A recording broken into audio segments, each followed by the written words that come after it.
Next up, it's been a few weeks since this year's Women in Agriculture Conference took place in Kearney. We've got some bonus content to share with you from this year's event.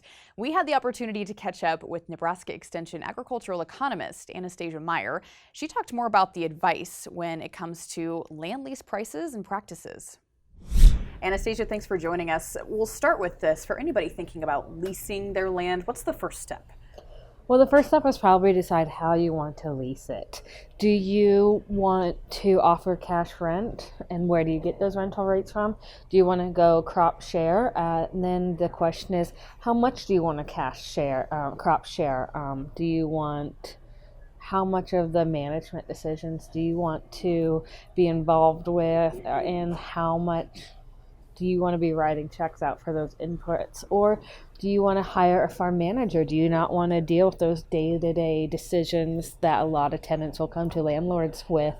Or do you hire and have it all custom farm?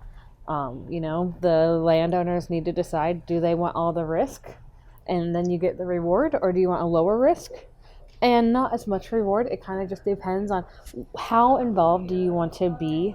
It depends on what you want to do with the farm. $1 million question would be, what are going rates for leases right now? What are you seeing across the region? So traditionally, this last year, we have seen everything increase. Just kind of depends on the region how much it increased. The problem with these surveys is we're only as good as the information that we get, and the surveys usually tend to lag. So when the markets go down, the surveys say that the leasing rates usually lag a couple of years, and we know that, but we're working with the information that we have. So where to find it? There's a great real estate survey done. It's released around mid-March every single year. They're working on it right now, and that gives the rates for the crop reporting district, so it's by region. And then the National Ag Statistics Survey does a survey when the budgets allow every year or every other year, and that's when they found out what is the going rate for that one single county. But the problem is with these surveys too is we don't ask, is it a family member renting to another family member? What's the quality of the ground? What's the productivity? How easy is it? That kind of a thing, because those all drastically vary, and from one corner from a county to another can vary drastically. Or what's the conservation practices? Is this an easy field to farm, or does it need some work? And it's not so easy. So it's cash rental rates.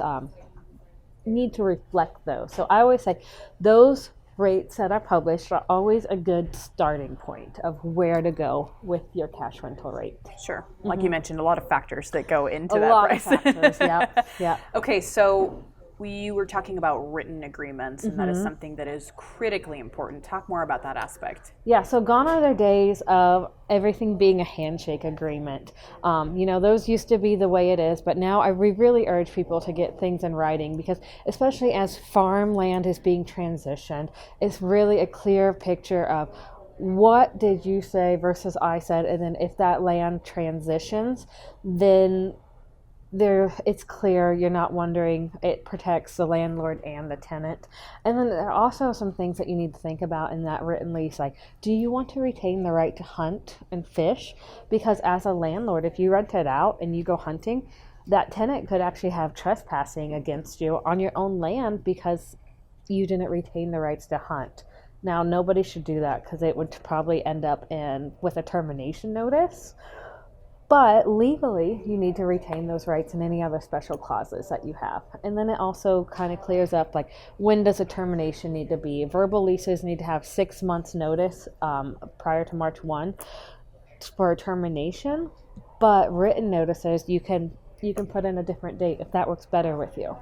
All right, Anastasia, I know you are a wealth of information. If people want to get more information, what's the best way to do that? Yeah, so cap.unl.edu, Center for Ag Profitability. There is 5 of us located around the state, and this is what we do. We love talking about this topic. So give us a call, and we're happy to talk to you on the phone, talk through what you should be thinking about a lease. Are you thinking about a flex lease? What does that all involve?